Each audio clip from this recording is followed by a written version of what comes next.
for people that just joined us, I'm on the phone with the creator of the web series The First. The audio should be fixed now.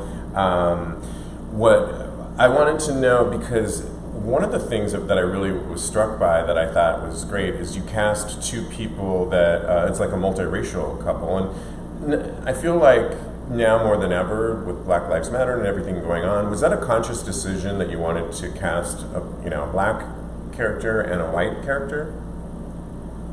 So it's so funny that you bring that up, in that it and this is maybe my privilege speaking, in the sense that I kind of, from the get-go, I just wanted two of the best actors, and I didn't care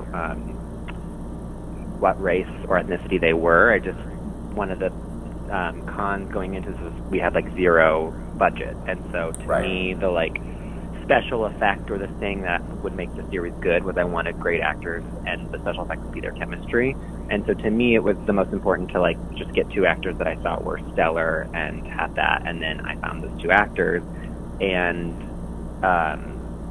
so it wasn't necessarily a conscious decision, which I think we shot this a while ago, and now in light of everything, I think going forward it probably will always be a decision that I want to make sure that is always the case. But in this case it was actually just who was the most talented actors. I love that. I love that, because you went with who was the most talented, and it just so happened that the most talented was this African-American actor and this white actor, and it so couldn't be fit into the conversations that we should be having now, and so that's really amazing. So I like how, without giving away on how it ends, and it sort of, to me, ended with a cliffhanger, and I don't want to give it away, but you explore things. The couple does have decisions about whether or not, one of them is more bottom, and if, without explicitly saying, the other one is more bottom verse. And was that a conversation that you had with your friends to kind of explore that through your story, or how did that come about? And did you have to have conversations with your cast members about before you even filmed? Yeah, totally. I mean, I will say it was one of the things that I'm proudest of with the series is that on set everyone was either gay, a woman, or a person of color, and I felt very strongly about trying to make it as diverse of a on-set experience as possible. And I was from the get-go, my actors would make fun of me because in the audition process and in the rehearsal process, and then on the days that we were shooting, I kept ad nauseum telling them ahead of time when we were shooting the sex scenes and when there was nudity involved, and asking them if they're comfortable, and then they were basically yes, Dad, we know. They were very very aware and comfortable at that time. And then, sorry, what was the question again? Because there was another.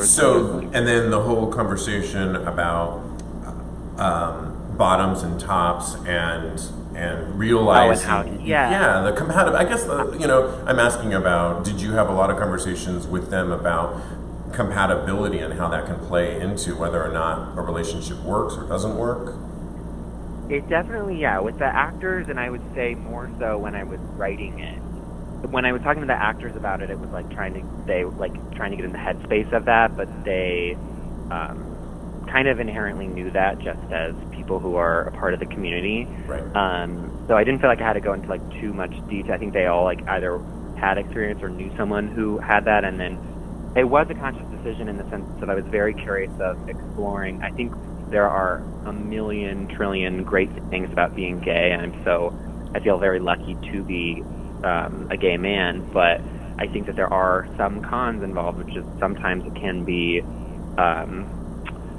it's not as simple as maybe a heterosexual couple where it's one person's a penetratee, the other person's a penetrator. I think that's something that can be inherent to a gay relationship where two people could fall in love and they both are the tops or they both are the bottoms, and it's something that I felt like is such a basic thing that I was surprised I hadn't seen before. And when I was talking to friends, I was I want this story to be told. I know some people who have this, or it's I don't think that sex isn't everything in a relationship, but it is also a lot, very crucial and important.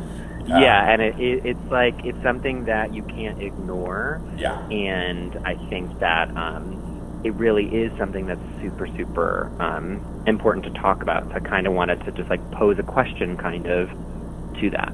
Well, one of the things I was talking before you jumped on the call to my listeners was, it's interesting with the apps, all like Grindr, Scruff, whatever app you're ever using, it's very obvious and makes it, in some ways, being gay can be very easy. And to talk just about sex in general with the apps, I've always stated I don't do the greatest on the apps. I'm a more in-person meeting type guy. But you get a lot out of the way with the apps. You can write if you're top verse, bottom, and all that conversation happens in a nanosecond, and you could be, in that person's apartment with a subway right away, or getting on the 405 or whatever it is. Your show seemed like, to me, I already wrote the backstory, at least in my head as a viewer, that they met, they didn't perhaps maybe meet on the apps where you would state bottom, top. Maybe they met out and about. Did you have sort of a backstory on how they met that wasn't like in the apps, or? I love this question. One of the things I did consciously in the writing process, and why I specifically wanted to write it for a web series, was that like I kind of wanted to break traditional storytelling in the sense of like, you don't really know necessarily too much about their jobs or their friends. You don't like see anyone else in the series, and hopefully you don't really notice that, because it's kind of like I was like label it myself as like a bedroom series where it's kind of what happens behind the closed doors, not like when they're with any other people. Like, it's just the two of them. And so I didn't go into too much backstory of that, but in my head I always imagined them being like set up on a blind date. Oh, right, yeah. And you know what? There's a scene at the end that sort of, now I'm just having a flashback, that looks like... Yeah, so I get what you're talking about. I don't want to give anything away, but... Yeah, and I kind of got that too. And kudos once again, to your actors, because it is only these two characters. And granted, it's a shorter series, but it was riveting. I wanted to immediately play the next episode. And the intimate bedroom talk, pillow talk, if you will, conversations that you wrote for these actors, you didn't need their gay, someone's roommate walking in. You didn't need all that. Now, obviously, if it went on, I could see you having other characters, or if it was a TV show, but I really enjoyed it just with them. The other thing I liked that you explored, at least in the writing, was the idea of open relationships. So what if, posing the question, what if it doesn't, you do meet somebody, you start liking them, you perhaps fall in love with them, then the conversation could go to open relationships. And I was talking on my podcast on Tuesday about two friends of mine that they've been together forever, they're married, and they're both two tops, interestingly enough.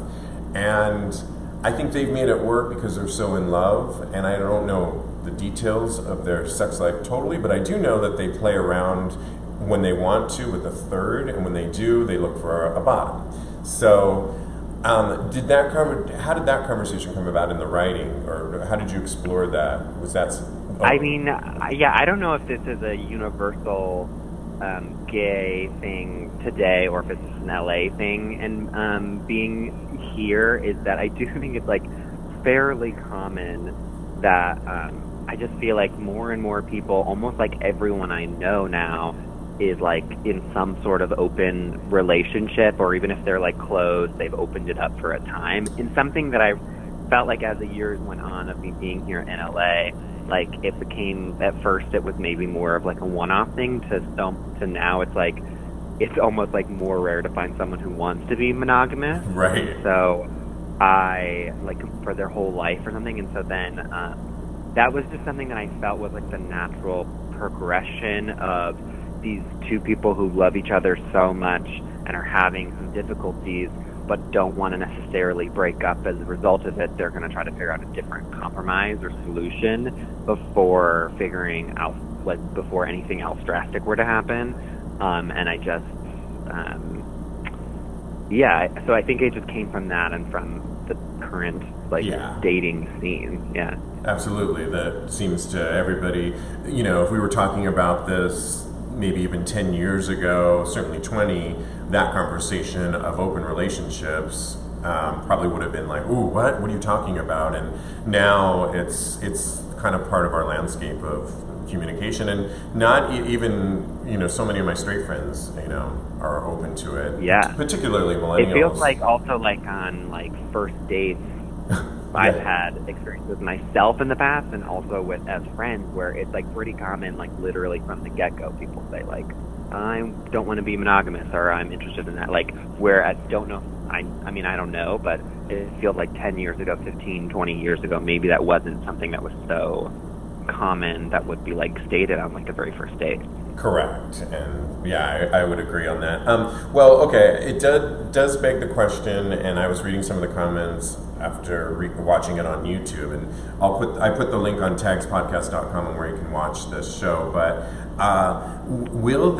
can you tell us anything? Because it's sort of ambiguous on, like, you want to know more, or I want to see. Is there going to be a season 2? What can you tell us? It's so funny because I've been getting that question a lot, and I will say that I always envisioned it purposely as just a one-off thing, and then I guess the way it ended, a lot of people have been asking me that, and I'll say, as of right now, it feels like I told the complete story that I wanted to tell, but I'll say never say never. Like, who knows? Look at that HBO show with Little Pretty Secrets, or I forget, with Reese Witherspoon and all of them. Lies. What was it called? Big Little Lies. Yes. Big Little Lies. Yeah. Look at that. I forget the writer. I mean, huge writer. You probably know him. Totally. Yeah. Really only planned on it being a one-off, and look what happened with that. So I don't know. I will say there's nothing in the pipeline as of right now, but I'll say I feel pretty good about how I wanted that. I always saw the last scene before I saw like the last couple scenes. That was in my head first, actually, and so I kind of really liked how those last scenes played out. But we'll see, Well done. I was crying at the end of it, so in a good way, and also Before we tell people where they can see it, you're working on a show, an animated show for Netflix called Q-Force. Can you tell us anything about that?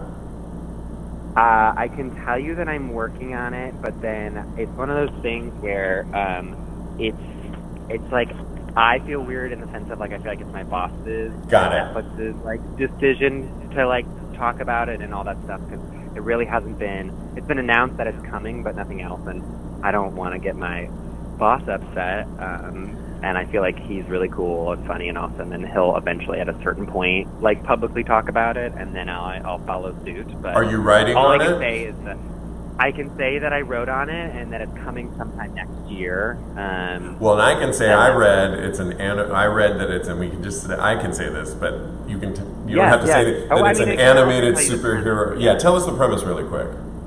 So the premise is, it's called Q-Force, and it's basically like a team of super spies, basically like if James Bond was gay and like his gay teammates, and it's like a fun spy animated series, and Sean Hayes is the lead of it and also producing it.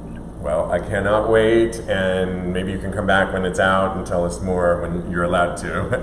But people can follow your Instagram for your series, and it's at The First Series. I think I have it in your name right there. Mm-hmm. And if they go there, there's a link to the web series as well. Otherwise, people can go to the website, correct?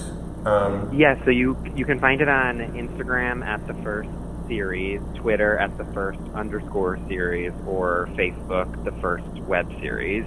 And then the link is in the Instagram bio. There's also The First webseries.com. And then if you just go to YouTube, unfortunately, The First is the name of another web series and the name of tons of things. I know how that goes, Yeah, if you type in the first and then my name, which is Tim Zientek, it will come up easily. But I would say your best bet is through the go to Instagram, at the first series, and the link is right there in the bio. Tim Zientek, I want to thank you for writing and directing a really awesome web series, The First. I love it, and I see. Well, thank you so much. You made my day with all of your sweet comments the other episode, and thanks for talking about it, and it's really very, very sweet of you. We'll stay in contact with the show, and we'll talk with you soon. Thank you so much. Of course. Okay, talk to you later. Bye-bye.